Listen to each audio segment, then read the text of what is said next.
Hello, everybody. I'm so glad to see you all here on this YouTube channel.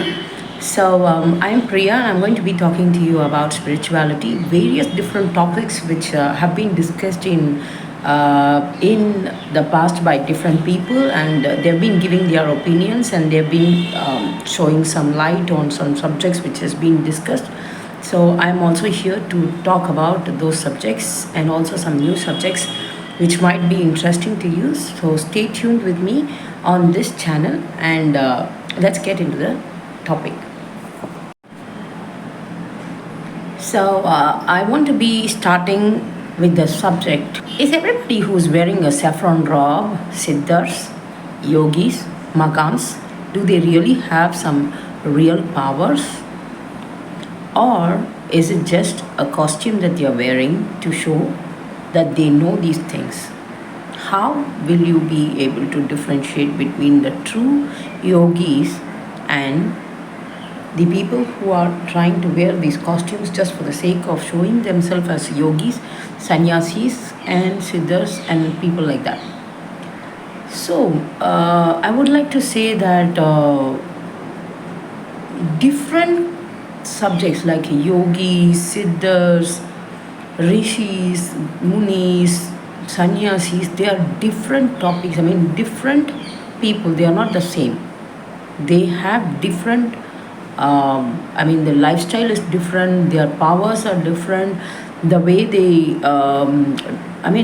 way they handle things are different. So, sannyasis are basically, that who are not married and they are they come to a forest, they live or they isolate themselves from a family, and that's how sannyasis are. Or they might be doing their karma yoga, they must be just doing some job what they get or doing some business, but still they are unmarried and they focus on inner self and then trying to reach God or the ultimate power or something like that. But who are siddhas? Siddhas are enlightened beings who operate in a different level. They completely operate in a different dimension. And the words they speak and the actions they do, you may not be able to, the normal human being may not be able to comprehend, because what they say is not exactly what they say. There are different interpretations available for the single context what they try to explain. What are the possibilities on what are the things that siddhas could do? Siddhas could do a lot of things. They have immense powers. They absolutely have immense powers. They even have power to eradicate your karma, but they will do it in a very different way. They will be your guru, they will teach you, they will, and people say that. Are there only 18 siddhas, or are there even more? And are there siddhas who live on this earth plane as human beings, or they are on a different dimension? So let me explain this. This is a very, very important topic that I've been thinking on talking for a very long time. But by Siddha's grace and by God's grace, I think only now the time has come for me to open up and talk about these subjects. So, who are siddhas? Siddhas are very highly enlightened beings. Are they in the human form? Yes, they are in the human form, but it is very rare. And because they do not, the first point is, they do not like to descend down into a dimension of 3D. Human beings are there in the third dimension, and siddhas are in a very high level of dimension, and they do not want to descend and come to a human dimension, because human dimension is full of pain, sorrows, and the cause and effect, the karmic effect. Easily, if they get caught, they are struck here. I mean, they are struck, and also other reason is basically they do not have a very, what to say, they still want human beings to evolve more, and they don't want to come as human beings. They come, but they come in a different way, where they are very detached from the worldly things, or There are also siddhas who do business. I tell you that they are very famous business people who have siddhas in them. There are so many other very famous poet, script writers, directors, and so many other creative people. They have siddhas and they do not know. So I am here to explain how siddhas will descend upon a human being. This could be entirely new topic because I've been researching upon souls, how souls work. How this is called as soul science. I just named it like that because I've been doing intense study and intense research on souls, how human souls evolve, and how these souls, go to the next level and things like that. So, how these siddhas take human body? Yes, siddhas do take human body and they do what they wanted to do and then they leave the body.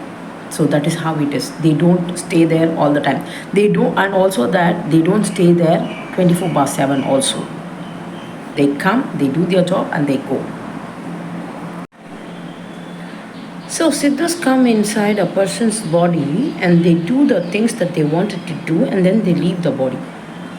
And who are able to see the siddhas in somebody's body is a person could be, actually should be clairvoyant, so that they see they could be clairsentient or clairaudient or clairvoyant, or they have to have a certain sensitive, you could say, the psychic skill to see that there is a siddha in a person's body. Okay, so what siddhas do here? They are working continuously towards the betterment of earth and human race and also for the welfare of other beings, including flora and fauna. And they are here for a reason, to protect us, guide us, help us, and so many other from natural calamities, and so many protections they give. And so that is what they do. So many predictions they have given in the past that this will happen to her, this will happen to her, this will happen to her. But at the same time, they'll come, they'll see what and how people are and how human beings have evolved. And so they sometimes change things, and they have the ability to change things. They change things and they protect human being from that destruction. It could be anything, a war or a natural calamity, or a drought, or a heavy cyclone, rainfall, anything could be. But it is them who watch over us from above. It's from a different dimension. They are our elders, ancestors. So they come on human being and they do give us the protection and they do certain miracles. Yes. And let me explain about the soul science, how a human body, different souls operate in a different level. There are so many things involved in that. I will come to that in a different topic. But here I want to talk about siddhas. So when siddhas will come, what they will be able to do. They have this power. They don't have to be learned or educated or getting the diksha, because they are siddhas dikshas. Okay, they are siddhas themselves. They directly have a all knowing. Whatever they want to access, they access from above, from a different dimension, because they are from a different dimension, and they have access to higher intelligence and higher powers than human beings. So siddhas were also human beings who have come to this kind of evolved state of becoming a siddha. So they want their fellow human beings also to ascend and come to that level. That is all there. And who can see siddhas? Clairvoyant people can see siddhas, and also who are highly devoted to any god, goddess, or any kuladevata, or any religion, maybe for the matter, or any guru, any spiritual guru who have lived and who have passed away and has jiva samadhi and have taught the good ways of living in life. So if somebody is devoted to the guru, like Raghavendra, Shirdi Sai Baba, and Ramana Maharishi, these kind of gurus. So then also Siddhars will choose you. They will come in the dream. People say different things. People say, I see Mahavatar Babaji in the cave. I saw, what is this? Kollimalai. I see Siddhars in Kollimalai. Yes, Kollimalai Siddhars are there, but they are not in this dimension. They are in a different dimension. Yes, you can see them if you are highly devoted, and if they choose to reveal their identity to you, you will be able to see them in your dream. And usually the dream comes in the Brahma Muhurtam between 3 to 6 usually. But if they come to warn you on a certain things about certain messages, immediate message, they will put you to sleep and they will come in dream and they will give you the symptoms and they will explain you certain things to be aware of. But usually it is all how you interpret. It's very difficult to interpret, I'll tell you.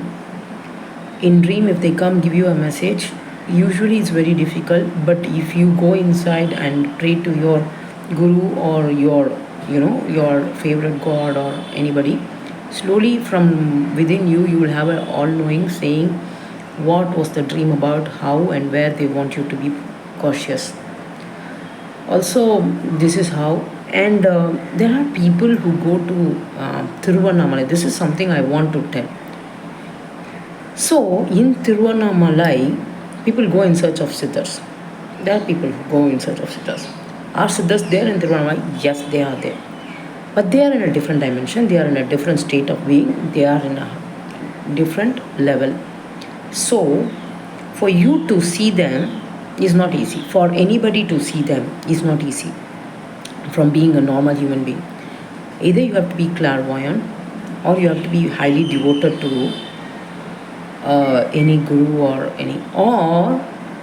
you may not even have a belief in God.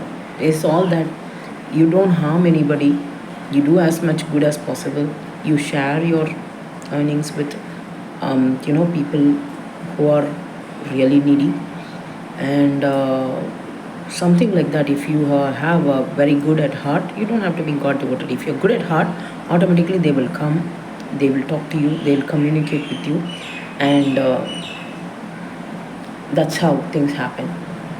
But in Tiruvannamalai, what is happening in recent days is people go behind certain people whom they think could be Siddhas.